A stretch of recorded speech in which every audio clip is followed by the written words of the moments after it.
Sir, thank you so much. Lieutenant Governor of Texas, Dan Patrick, on the phone with us. Thanks for joining us today under the circumstances. I'm sorry for that. What are you getting from police? Are you getting any direct information? We do have the shooter in custody. It's a 21-year-old male, and we have between 15 and 20 casualties. We don't know the number of fatalities. And I just can only thank our law enforcement, El Paso PD, and our Department of Public Safety aircraft. Every available asset came in and apprehended the shooter as quickly as possible after this terrible day in El Paso. Lieutenant Governor, it's a Saturday afternoon. It looks like a sunny day out there in El Paso.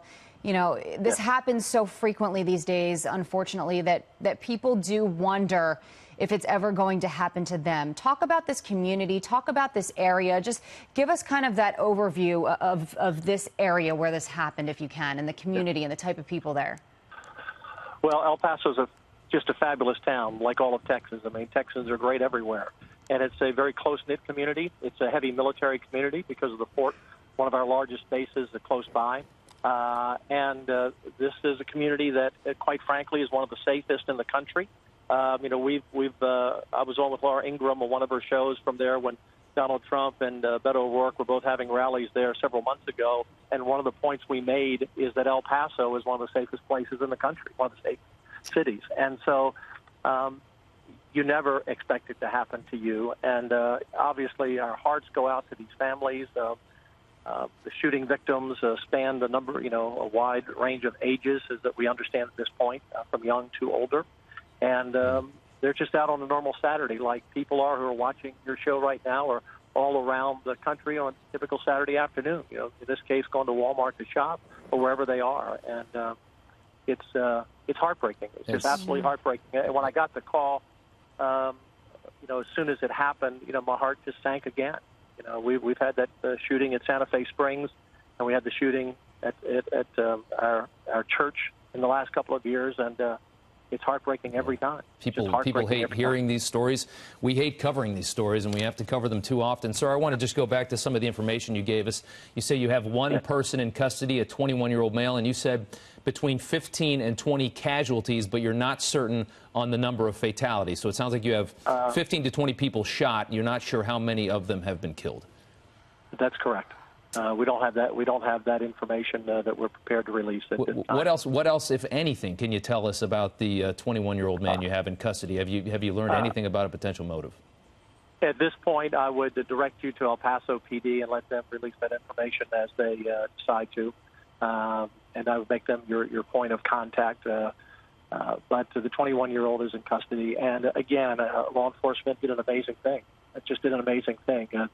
As your guest, I just heard a little bit of your previous guest talking about the crime scene, and when there's one or two people shot, you can imagine the size of this crime scene, and this will be an investigation that will take some time. I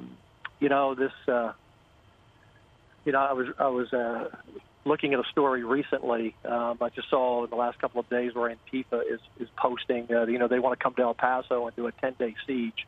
Clear message to Antifa: stay out of El Paso. Stay out of Texas, basically. But we don't need them coming in on September 1st. We didn't need them to begin with before this happened. But I would say to Antifa, scratch Texas off your map and don't come in. It is not the time and place for them to come at any time, but particularly in the aftermath of what's just happening in El Paso. So Antifa, message from the Lieutenant Governor: stay out of Texas. Lieutenant Governor, we had on a guest earlier, a former special agent in charge of ATF, who said, he sees a real problem, he says, a societal damage of mass narcissism, and that, you have so many copycats, you have so many people who just don't see a reason to live, and so they think that, they're going to go out in a blaze of glory by doing something like this. It's going to be on social media, their name is going to be known, et cetera, et cetera. You can take your pick there of which one. How much of a problem is this today, and how do we get a grip on this situation that seems to be increasing? Well, that would be for psychologists and specialists in law enforcement. They would be the experts in this field. I will tell you that after the school shooting in Santa Fe, that the Governor Abbott and I participated in 3 days of roundtable discussions with all of the experts. And we learned a lot from that. And there are profiles to these types of shooters, and we'll see once we learn more about this shooter, this alleged shooter, that we'll find out what profile he fits. But we clearly live in an age where copycat crimes and trying to be a star on the internet and bring attention to yourself are a lot to do with a lot of what happens today. But I'll withhold judgment until we get more information on the shooter or how he fits the profile of these other shooters. But it's a sad day in Texas, and but as Texans always do, they stand strong. El Paso will stand strong. Their mayor will stand strong. Law enforcement will stand strong. Their citizens will rally. And in Texas, when we drop to our knees, it's in prayer, not because we give up. And we're never going to give up to the shooters, never give up to the lawbreakers. And we pray to God and for this family and for those involved in the shooting. Thank you for allowing me to be on for a moment. That's all I have. Sir, really, at this point. Dan Patrick, Lieutenant Governor of Texas, thank you so much for your time.